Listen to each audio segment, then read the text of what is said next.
낭낭님들 안녕하세요. 예, 학교죠? 이번 주간이 아마 지난주에 수능 치른 친구들은 굉장히 많이 긴장했었을 텐데요.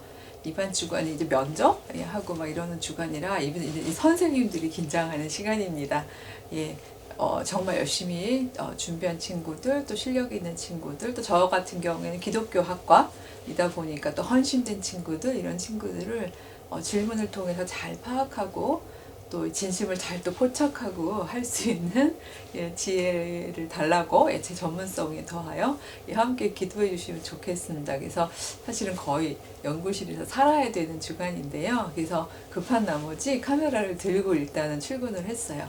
그래서 지금 와 있고요.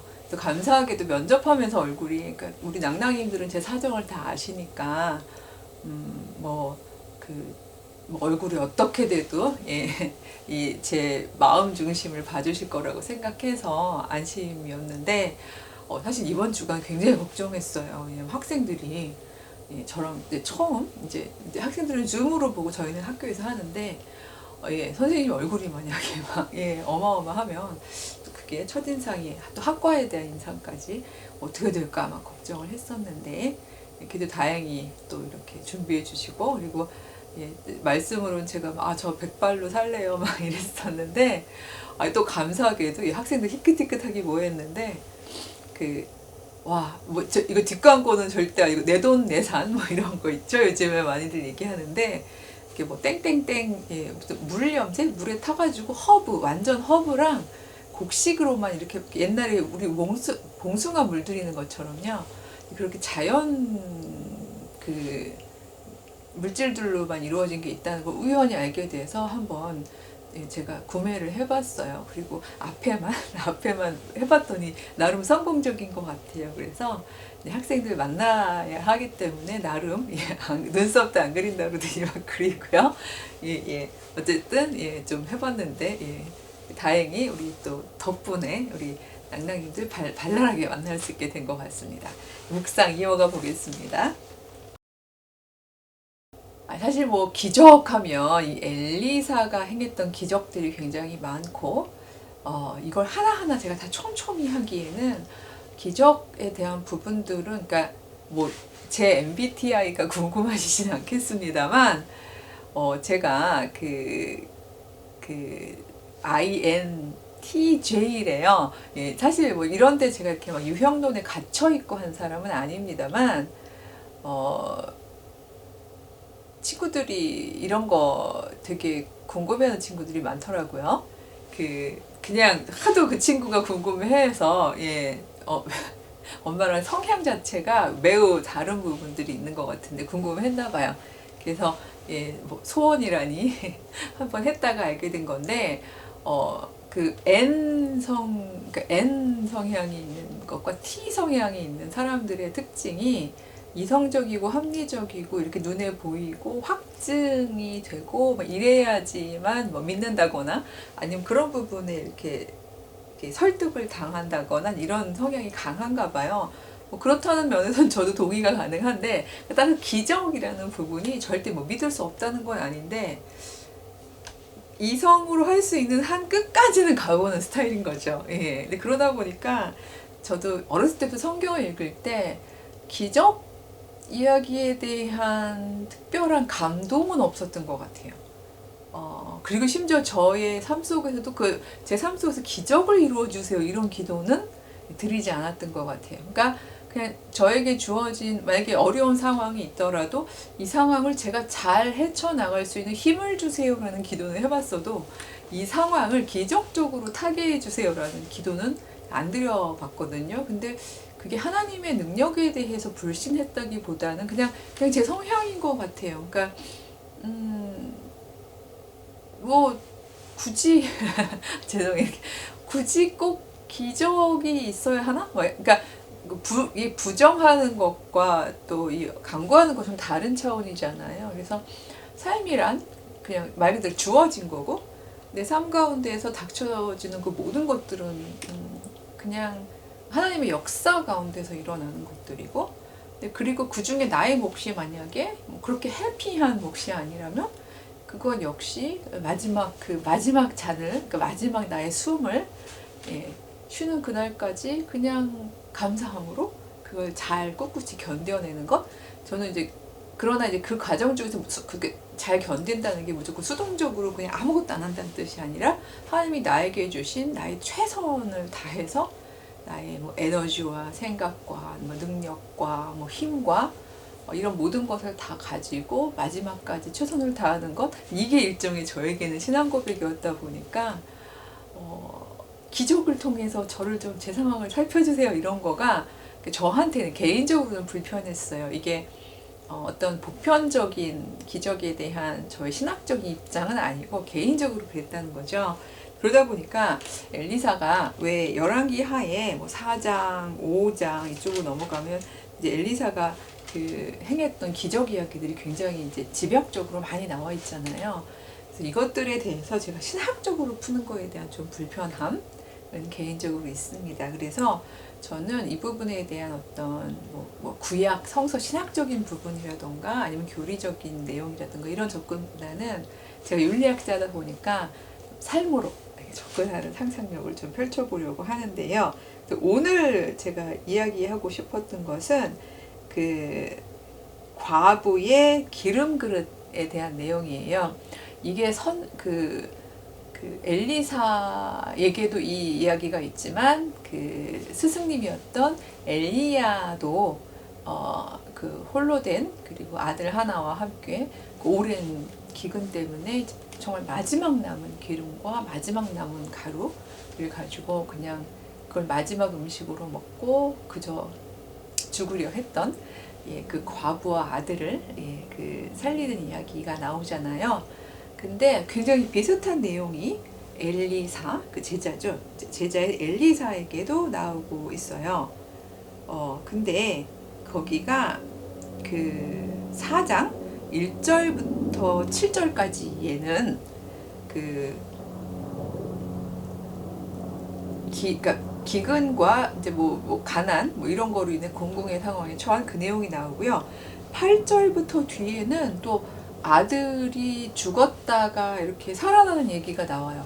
그래서 왜 학자들, 되게 이성적인 이제 그쪽도 NT일까요?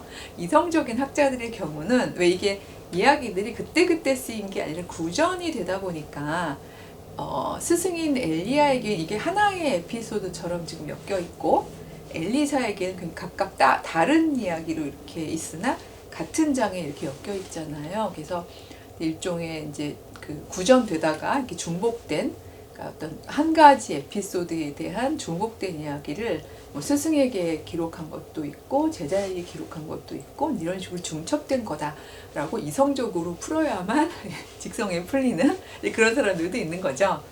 그렇게 뭐 하는 해석도 제가 들어봤습니다만 제가 아까도 말씀드렸듯이 신학적인 해석으로는 접근하지 않으려고 하고요. 성경에 있는 그대로 제가 미드라시적인 성경 읽기 우리가 하면서 일종의 약속 같은 걸 한 거잖아요. 저희는 성경 우리가 받은 말씀 그대로를 가지고 이걸 가지고 묵상해 가면서 그러나 계시의 원칙, 즉 경에 해당하는 건 잡아가되 우리의 상황에서의 설을 기도하면서 만들어가는 그런 읽기를 해보자 라는 그냥 그 입장을 놓고 봤을 때 오늘은 1절에서 7절까지의 이 그냥 하나의 에피소드, 하나의 일화만을 가지고 묵상을 해보려고 해요. 1절에 이렇게 쓰여 있습니다. 선지자의 제자들의 아내 중에 한 여인이 엘리사에게 와서 얘기하는 거죠. 나의 남편이 당신의 종, 그리고 나의 남편인, 그러니까 당신의 제자이면서 내 남편이 이런 얘기죠. 죽었는데, 그 사람이 여호와를 경외하던 사람이었습니다. 그러니까 뭐 저주로 죽은 게 결코 아닙니다. 그런데 사는 게 공공한 거죠. 근데 빚을 아마 지면서 살았었나 봐요.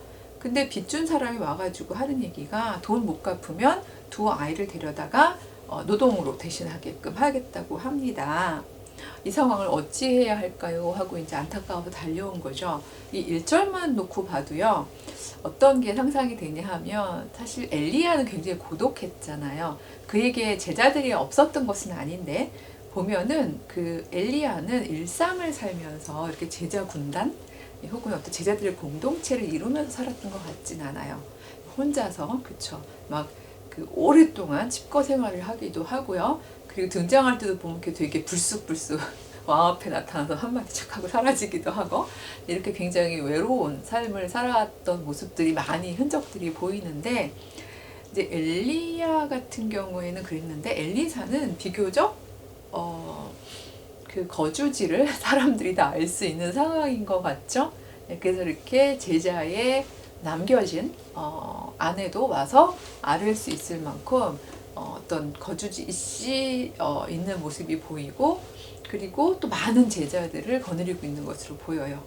제가 그 엘리사가 그 엘리야로부터 이제 선택을 받을 때에, 물론 하나님의 영이 인도하신 거지만 선택을 받을 때의 이야기를 하면서 제가 수축을 한번 했었습니다만, 12겨리소를 이렇게 다 묶어서 밭을 갈 때에 엘리야가 서 있던 위치가 맨 앞도 아니고 중간도 아니고 제일 마지막 제소와 함께 했다라는 이야기를 통해서, 제가 이 많은 뒤처지는 사람이 없이 모두를 이렇게 다 이끌고 가려는 그런 품는 마음, 굉장히 이렇게 막 앞으로 가는 어떤 강력한 리더십보다는 모두를 감싸고 가는 그런 리더십을 보이지 않을까라고 그때 이야기를 했었습니다만, 그런 시각에서 보자면 끄덕끄덕 할 수 있는 일화인 것 같아요. 이런 이야기를 볼 때에 이렇게 얘기 안 하는 거죠. 선지자의 삶이란 게 이렇게 고단한 거고 고난스러운 것이다. 뭐 하나님께서 함께 하실 터이니 그 두 아들이 뭐 종으로 간다 하더라도 거기에 하나님이 함께 하시지 않겠느냐. 우리의 옛선조 요셉을 보아도 예, 요셉도 이집트에 끌려갔으나 하나님이 함께 하셨으므로 그가 그 안에서도 이집트의 2인자가 될 수 있지 않았느냐. 뭐 이런 식으로 말 그대로 그 일장연설, 설교를 통해서 그냥 돌려보낼 수도 있었을 텐데요. 그 딱함을 보면서, 왜냐면 여기서 키포인트 빚이잖아요. 그 빚을 못 갚는 상황. 예, 이게 이 당시 여자들은 뭐 본인이 일을 해서 빚을 갚을 수 있는 상황이 아니니까. 그리고 아들들과 지금 남편도 이런 상황에서 아들들과 떨어져야 되는 상황. 이런 상황에서 어찌해야 할까요? 왔을 때 엘리사가 그런 상황에서 보여주는 일종의 기적행위인 건데요. 여기에 너희 집에 뭐가 있니? 그랬더니 이제 이야기하는 거죠. 기름 한 그릇 외에는 아무것도 없습니다. 예, 엘리야 때는 그래도 조금의 가루도 있었는데 여긴 기름 한 그릇 외에는 아무것도 없대요. 그 말을 듣고는 그래? 그러면 나가서 모든 이웃에게 그릇을 빌리는데, 빈 그릇을 빌리는데 가능한 한 많이 빌려라. 조금 빌리지 말고 할 수 있는 만큼 빌려라 라고 얘기를 하죠. 그리고 둘 아들들과 함께 들어가서 문을 다 닫고 그 빈 그릇 있죠. 거기에다가 지금 남아있는 그 한 그릇짜리요. 그거를 계속 부어서 차는 대로 옮기라. 그 말을 듣고 여인이 이제 아들들과 함께 그릇을 빌려서 그대로 해본 거죠. 예. 그리고는 이제 그 아들들과 그 그릇을 그에게 가져왔고, 그 다음에 부었는데, 와, 이 붓는 대로 이게 다 기름이 된 거죠. 그쵸? 예. 근데, 더 이상 이제 빈 그릇이 더 이상 없어서 그릇이 다 말하자면 그릇이 다 찰 정도가 되고 났더니 그제서야 붓는 원래 기름 그릇에서 기름이 그쳤다라고 되어 있어요. 그래서 여인이 하나님의 사람에게, 즉 엘리사죠. 엘리사에게 나아가서 말했더니 이렇게 얘기하는 거죠. 가서 그 기름을 팔아서 빚을 갚고 그 남을 테니 남은 걸 가지고는 너와 너의 두 아들이 생활을 해라 라는 이야기가 이제 나와 있는 건데, 이런 텍스트를 가지고 가장 제가 많이 들었던 설교 말씀이기도 하고, 사실은 딱 들었을 때 즉각적으로 가질 수 있는 저희들의 1차적 생각은 빈 그릇 더 많이 구해올 걸, 그쵸? 믿음이 부족했구나. 대부분 연결하시는 거는 이제 이 빈 그릇을 가져오는 거를, 이제 말하자면 아직 벌어지지 않은 하나님의 풍요로운 복을 내려주시는 은혜의 선물에 대한 믿음, 그 믿음을 가지고 사실은 이 여인도 당연히 그 믿음이 있었으니까 빈 그릇들을 빌려온 거겠죠. 하지만 그 믿음의 분량이 정말 컸다면 그 마을의 빈 그릇은 다 싹 쓸어 왔었으면 이 집안 완전히 그냥 일생 완전히 피는 건데, 약간 이런 식으로 많이들 묵상을 하실 수도 있는 부분인 것 같아요. 물론 초점이 피는 건데 라는 물질적인 부분에 있는 것만이 아니라 많은 경우에 그 왜 서라는 걸 말씀을 드립니다만, 우리가 상당히 물질이 중요한 우리의 삶을 살다 보니까 이런 믿음의 부분에 있어서도 빈 그릇을 많이 가져와서 기름을 많이 가졌었으면 이 부분에 대한 안타까움으로 많이들 묵상을 하게 되는 것 같아요. 근데 저는 이걸 보면서 오히려 물론 이 여인의 믿음도 또 이 두 아들들의 믿음도 또 그 결과도 굉장히 중요한 부분입니다만, 엘리사의 마음이라고 해야 될까요? 그가 하나님의 기적을 왜 스승님 갈 때에 성령의 역사가 2배나 더하여지기를 원합니다 라고 이야기를 했었고, 그게 그대로 또 받아들여지고 하나님이 이 엘리사의 삶 속에서 굉장히 큰 역사를 많이 행하셨습니다만, 그 역사가 왜 이렇게 말하자면 큰 스케일의 그 스승이 했던 바알 선지자들과 막 그 맞대결하면서 막 하늘에서 불 샥 내려오고 막 슈아 막 이런 굉장히 거국적이고 막 거의 그 나라의 스케일로 있는 그런 엄청난 그런 일들도 물론 이제 뭐 엘리사에게 불가능한 일은 아니었겠지만, 이렇게 보다 보면은요, 일상 가운데에서 이렇게 한 사람 한 사람의 한 개인의 고통을 챙기는, 그리고 그걸 살피는, 그리고 그것을 해결하려고 그 하나님께 간구하는, 그리고 하나님께 받은 은사를, 기적의 은사를 사용하는 이런 모습들이 전 좀 보여요. 그래서 사람은 각자 왜 똑같은 걸 받았더라도 기적의 어떤 이 자연 법칙을 넘어설 수 있는 기적의 은사를 받았더라도 그걸 사용하는 영역이나 상황, 때 이런 것들이 다를 것 같은데, 이런 모습들을 보면서 글쎄요, 어떻게 기적을 우리가 어떻게 해석하느냐에 따라 다르겠습니다만, 물리적 기적 당연히 그쵸, 뭐 우리가 질량 보존의 법칙이 있는데요.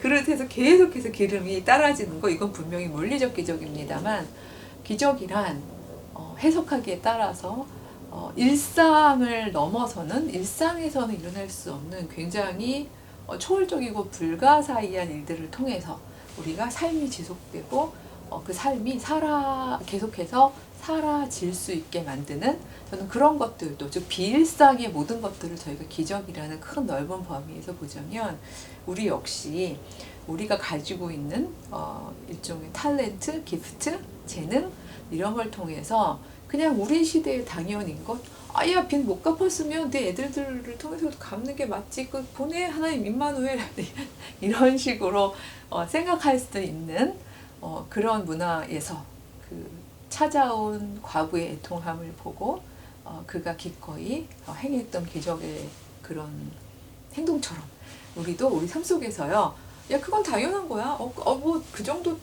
이거 뭐 우리 문화나 사회 전체에서 너무 당연한 거니까 그냥 하나님 함께 하실 테니 견뎌 라고 이야기하는 입만 살아있는 크리스찬이 아니라, 우리 삶 속에서도 우리가 나눌 수 있는 기적의, 저는 그것이 꼭 물리적 기적이 아니더라도 우리가 충분히 나눌 수 있는 그 비일상을 넘어서는 그 수많은 기적 행위들이 가능하다고 생각하거든요. 근데 우리 많이들 얘기하잖아요. 그래서 그건 정말 기적이야 막 이런, 하다못해 뭐 아기가 자동차에 깔렸는데 막 모든 시민이 우르르 달려들어가지고 이렇게 막 다 들어올리고, 이런 것도 평소에 있지 않은 힘들을 통해서 아기들을 함께 합하여 살리고, 이런 일들을 하는 것들도 하나님 우리 기적이야 이렇게 얘기를 하잖아요. 이런 모든 일상의 기적들이 우리 삶 가운데서 좀 계속되었으면 좋겠다, 이런 생각이 들었습니다. 그래서 오늘은 요 이야기를 가지고 나누어 봤고요. 다음엔 잘려있는 내용이지만 또 다른 에피소드로 좀 분량이 잘려있는 또 다른 여인과 아들의 이야기 한번 이어가 보도록 하겠습니다.